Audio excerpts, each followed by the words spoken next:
Alors,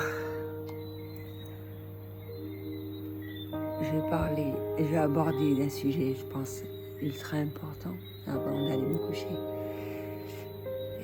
Je suis à la deuxième vidéo parce que je m'aperçois souvent que quand je parle à travers mes vidéos, je bouffe pas mal mes mots, ça je l'ai déjà dit. Concernant le pluriamour,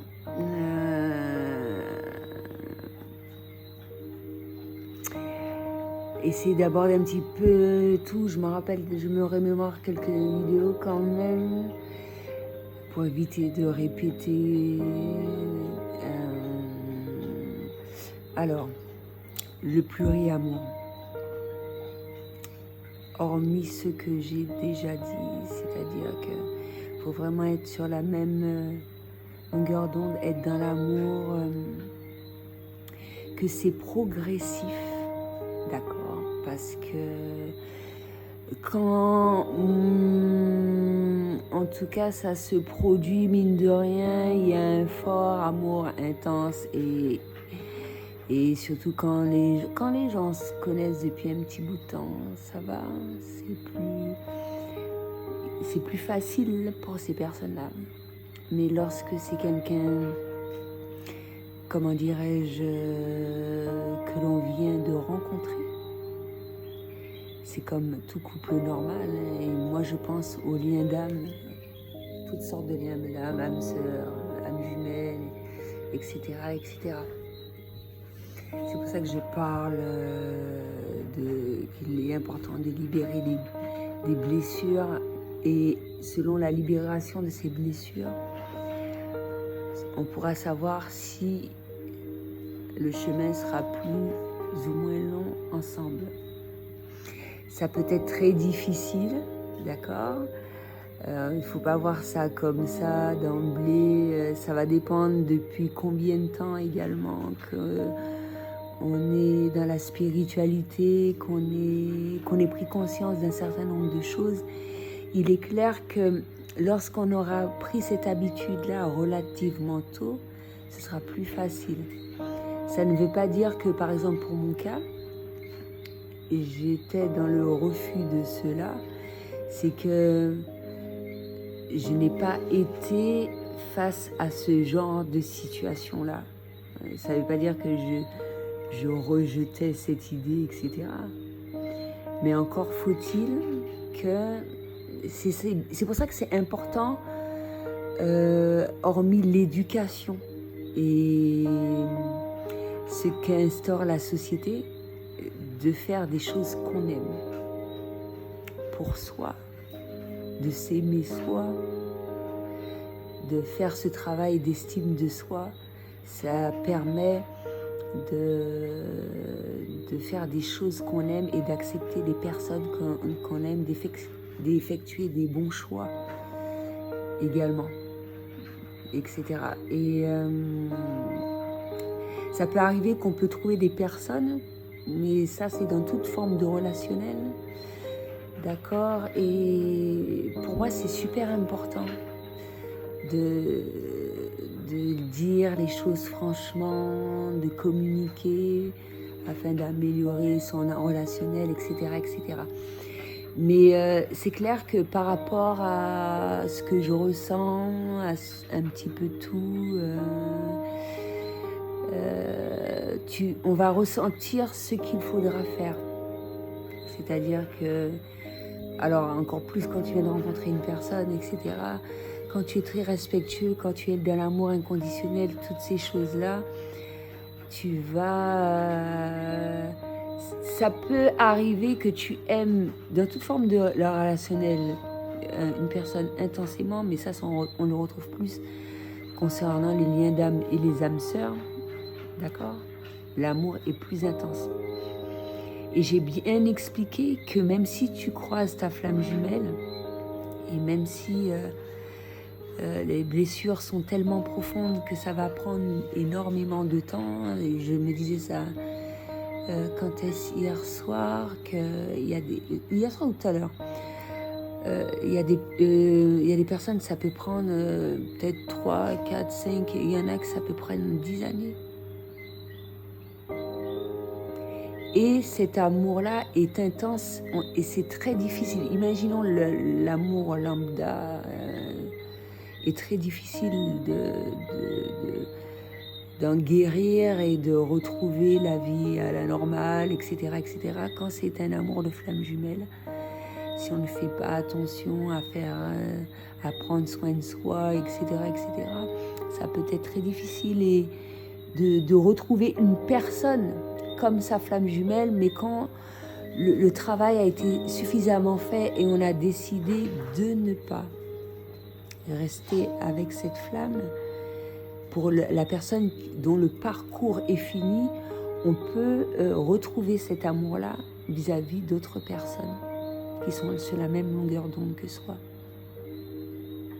Et être dans la compréhension de ça, c'est-à-dire que la rencontre, le fait que la personne souhaite te voir, ne souhaite pas te voir, et souhaite aller plus loin avec toi ou ne pas aller plus loin dans le moment présent. C'est pour ça que c'est super important de vivre dans le moment présent. Et c'est à travers cela qu'on peut comprendre que ce que c'est le pluriamour, et hormis le fait d'aimer d'un amour inconditionnel. Et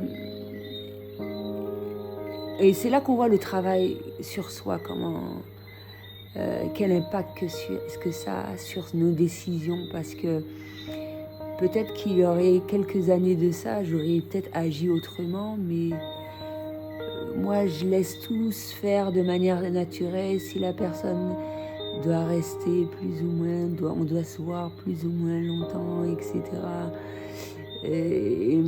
Ou à court moment, je laisse tout, je lâche prise sur tout.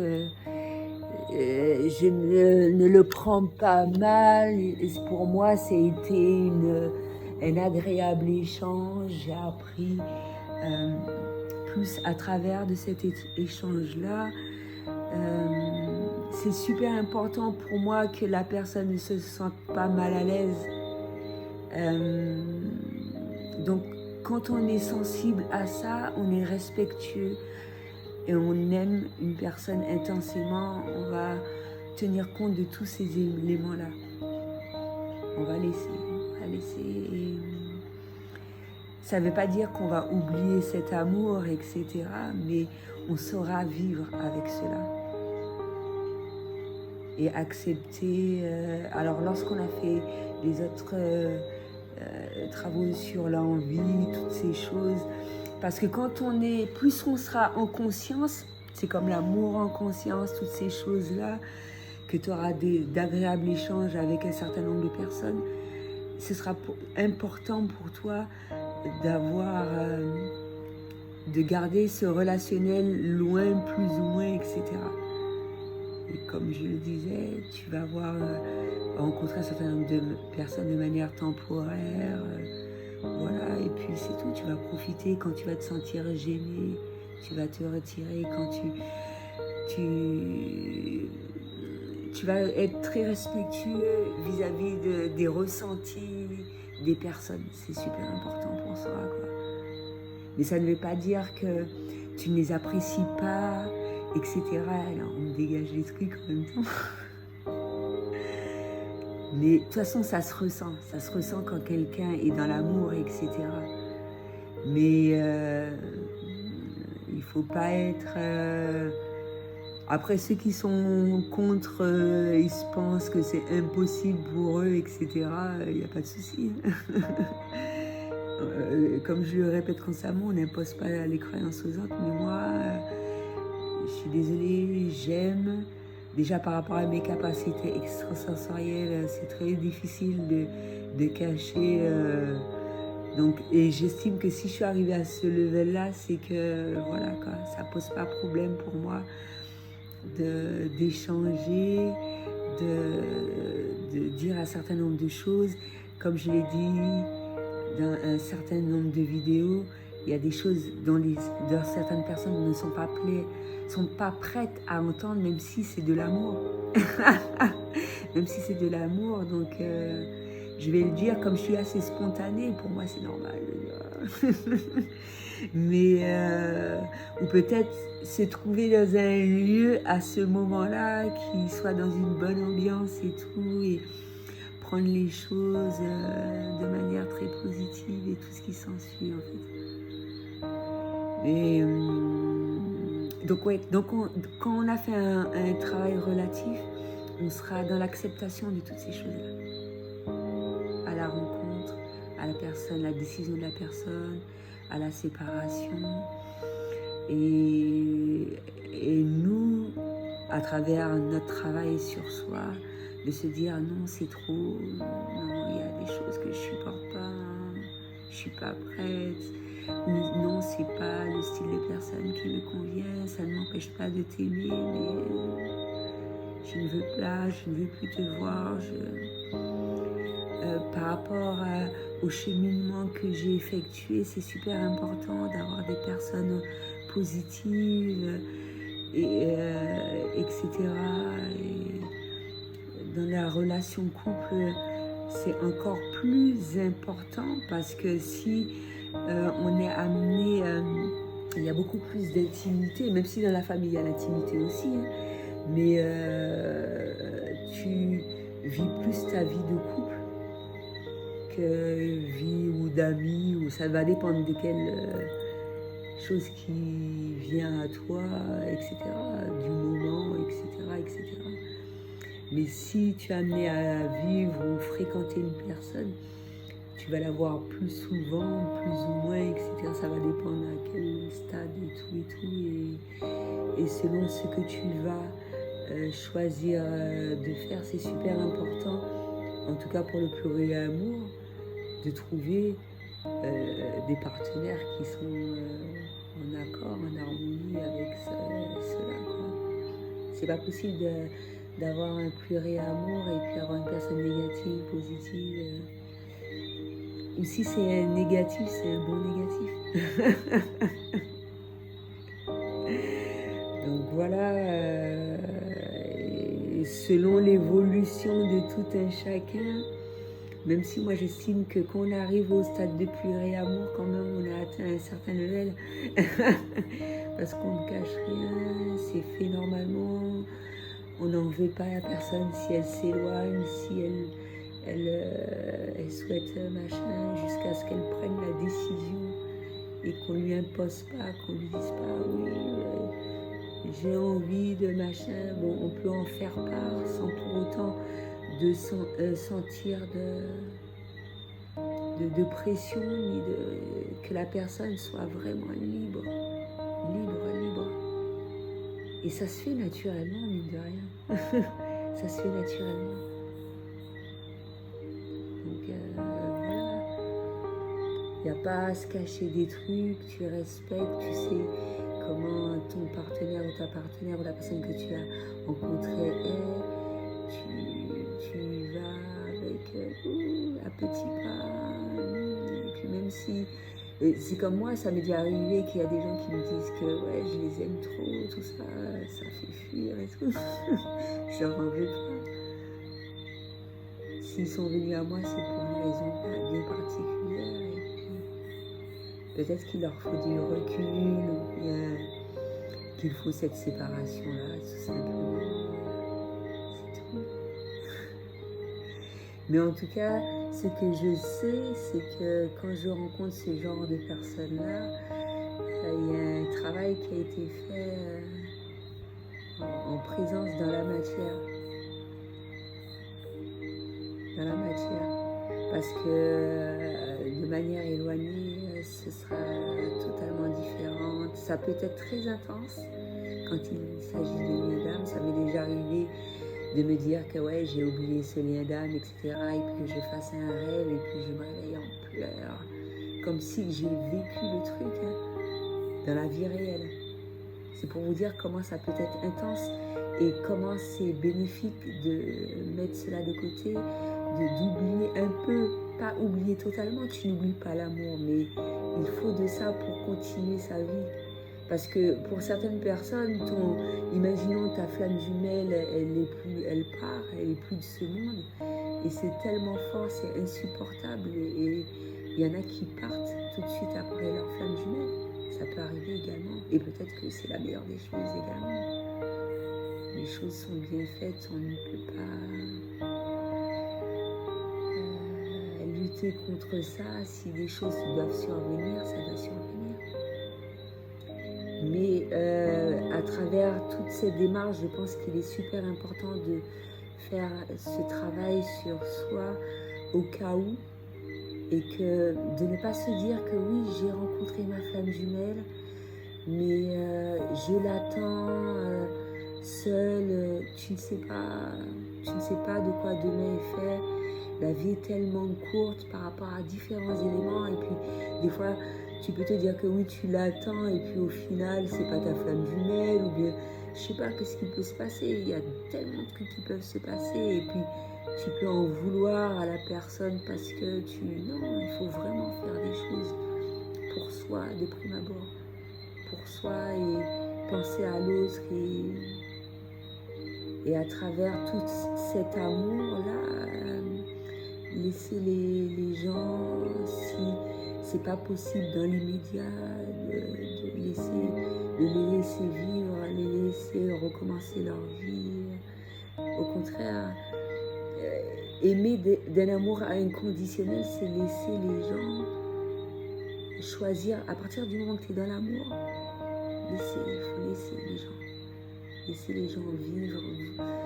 Personne n'est à la place des gens, même si j'ai la faculté de ressentir très fortement les choses, mais tu veux me voir, il n'y a pas de souci. Tu ne souhaites plus me voir, il n'y a pas de problème. Tu aimes quelqu'un d'autre, je suis contente pour toi, tu refais ta vie, tu as des enfants, je te souhaite que du bonheur. Et tout ce qui s'ensuit, c'est super important de faire ce genre de choses-là, au lieu de se faire du mal inutilement, de souffrir et tout. Et on peut aimer comme un couple également, et puis ne pas réaliser le plus, c'est-à-dire où la vie ensemble, vivre un certain nombre de choses dans le quotidien, plus ou moins, avoir peut-être des rapports sexuels, etc. Mais l'amour peut être intense. Et je pense que cet amour ne peut que grandir vis-à-vis de deux personnes aimantes.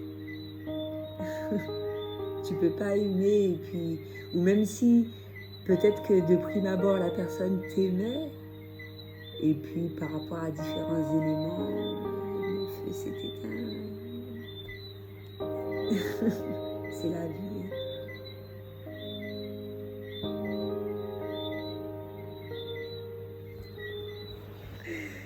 Donc voilà, et de toute façon j'ai fait une vidéo à ce sujet sur tu m'aimes trop. On ne peut pas aimer trop, c'est pas possible. Mais par contre, si tu t'aperçois que tu aimes trop, tu dégages beaucoup d'amour, bon, la personne part, c'est pas grave. Je la laisse, c'est pas un problème.